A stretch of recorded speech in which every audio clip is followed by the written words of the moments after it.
Naam, mtazamaji wangu, natumai mzima na buheri wa afya popote pale ulipo. Kwa mara nyingine, karibu tena katika YouTube chaneli yetu mpya pendwa kabisa. Naam,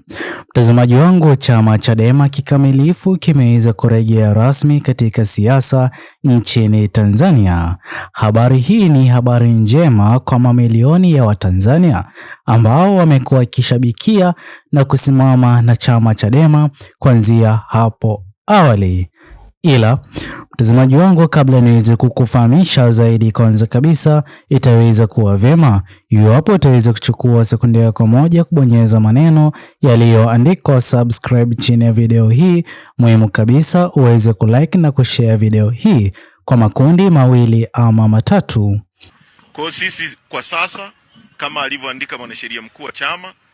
hakuna injunction tena yoyote ya kuzuia kufanya shughuli za chama, na tutatoa program sasa kuroll out ni nini tunaanza nacho rasmi, na tutakuwa tayari kwa mikutano ya chama, vikao vya chama, ofisi za chama kufunguliwa nchi nzima. Na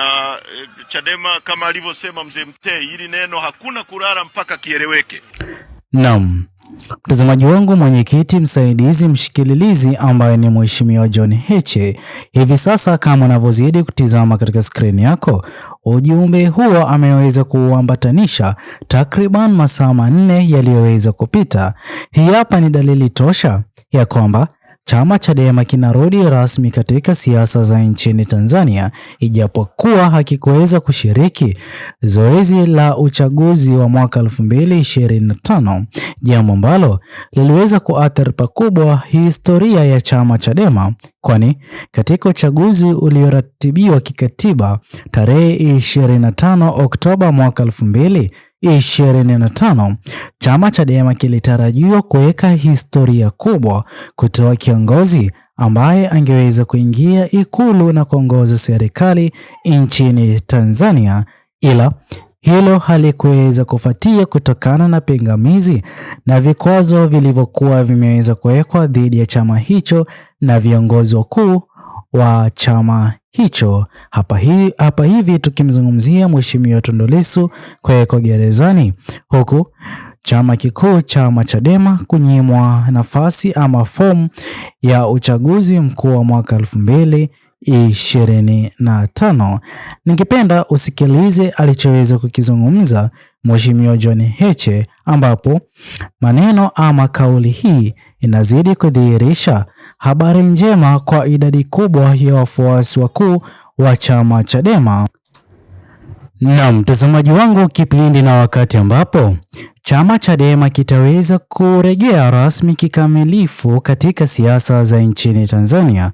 tutaweza kutarajia kurejea kwa ushindani wa kweli wa kisiasa kati ya chama tawala na chama Chadema. Vile mtazamaji wangu, kwa njia moja ama nyingine, sauti ya wananchi itaweza kusikika tena kwa nguvu kwa mara nyingine, ijapokuwa chama Chadema hakikuweza kushiriki zoezi la uchaguzi mkuu wa mwaka 2025. Vile mtazamaji wangu, kwa njia moja ama nyingine, bunge litaweza kulazimika kujadili mijadala yenye tija zaidi na hoja mbadala, kwani mtazamaji wangu, kile ambacho kimekuwa kikishuhudiwa katika bunge hivi sasa kwa viongozi wakuu walioko madarakani ama chama tawala, mtazamaji wangu, ni hoja ambazo kipindi na wakati ambapo chama Chadema kitaweza kurejea rasmi ama kikamilifu katika siasa za nchini Tanzania, wataweza kutoa hoja maalum ziweze kujadiliwa ili taifa liweze kuimarika kiuchumi, na hata viongozi walioko katika ngazi za juu waweze kulazimika kuwajibika chini ya uongozi huo tawala. Vile mtazamaji wangu, kutakuwa na kupungua kwa siasa za hofu ya ukimya baada ya chama Chadema kurejea, kwani kile ambacho tunazidi kushuhudia hivi sasa nchini Tanzania, kuna watu wanaozidi kupinga uongozi wa serikali ya awamu ya 7 kunradhi, ila kwa njia moja ama nyingine, kwa jinsi wanavyozidi kukosoa na kupinga, sio kama itakavyokuwa kipindi na wakati ambapo chama Chadema kitakuwa kimeweza kurejea kikamilifu kuchukua nafasi ya chama kikuu pinzani nchini Tanzania. Pia mtazamaji wangu, hii hapa itaweza kudhihirishwa na kauli nzito aliyokuwa ameweza kuizungumza awali ama kipindi na wakati ambapo Rais Mama Samia Suluhu Hassan alipokuwa akiapishwa. Aliweza kudai kwamba dhumuni na sababu kuu kwa nini aliweza kushinda kwa asilimia 98 ni kutokana na idadi kubwa ya wananchi wanaozidi kushiriki ama kupigia debe chama Chadema waliweza kumpigia kura, ili hali ukweli wa mambo watu wanafahamu kwamba sio kweli, jinsi alivyoweza kudai kwamba baada ya Mheshimiwa Tundu Lissu kunyimwa nafasi ya kuwania kiti cha urais, wapigaji kura wake waliokuwa waweze kumpigia kura waliweza kumpigia kura Rais Mama Samia Suluhu Hassan. Hiyo sio kweli, kwani sote tunafahamu kwamba asilimia ya kura iliyoweza kutangazwa iliweza kuwa na upungufu wa idadi kubwa ya watu ambao hawakuweza kushiriki zoezi hilo la kupiga kura lililokuwa limeweza kuratibiwa kikatiba, ambapo jinsi ambavyo hesabu iliweza kupigwa iliweza kubainika kwamba idadi kubwa ya walioweza kuwa hawakupiga kura ni viongozi wakuu wa chama Chadema pamoja na wafuasi wakuu wa chama Chadema, kwa kuwa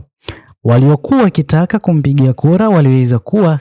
huko gerezani. Hivyo basi ikaweza kuwa vigumu kwa wao kushiriki zoezi hilo la kikatiba nchini Tanzania. Ila hivi sasa mtazamaji wangu, kwa njia moja ama nyingine chama Chadema kitaweza kurejea kikamilifu. Pia kwa njia moja ama nyingine kutaweza kuimarika kwa uwajibikaji wa serikali. Itakuwa sio serikali ambayo itakuwa inafanya kile ambacho inataka bila kuulizwa maswali. Hivi sasa sote tunafahamu kwamba chama Chadema kitakaporejea kikamilifu, swala hili kama la dhahabu ama madini haya ambayo yameweza kubainika kwamba yatakuwa yakiuzwa kwa mataifa mengine, ili serikali isiweze kuchukua mikopo katika mataifa ya kigeni, ili iweze kupunguza gharama kubwa ya maisha na pia iweze kukidhi kipato katika idadi kubwa ya wananchi Tanzania, jambo ambalo viongozi wakuu wa chama Chadema, iwapo wangekuwepo hivi sasa kwa sakata hili, wasingeweza kukubaliana na hoja hiyo kamwe, kwani sote tunafahamu kwamba uongozi wa serikali yake Rais Mama Samia Suluhu Hassan unafahamu ni kipi ambacho kinazidi kuwasubiri katika mataifa ya kigeni, na ndipo ambapo wanajaribu kukwepa kinachozidi kuwasubiri, na ndipo ambapo wameweza kuanza kulazimika kuuza baadhi ya vitu muhimu ambavyo Watanzania wanapaswa kujivunia kuvimiliki katika ardhi yao. Hivyo basi mtazamaji wangu, siasa nchini Tanzania mwaka 2026 haitakuwa jinsi ambavyo iliweza kuwa mwaka 2025, bali itaweza kuchangamka, na hata uongozi ulioko madarakani huenda ukaweza kuanza kulazimika kufuta baadhi ya viongozi wakuu ambao wataweza kushindwa kuwajibika katika ngazi hizo za juu, ambapo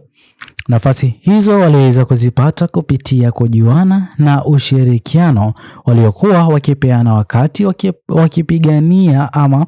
kupiga kampeni za mwaka 2025. Mtazamaji wangu, tuachie maoni yako katika uwanja comment section kuhusiana na chama Chadema kurudi kikamilifu kwa siasa za mwaka 2026 kuendelea. Share video hii kwa makundi mawili ama matatu. Muhimu kabisa, subscribe. Bye bye until the next video.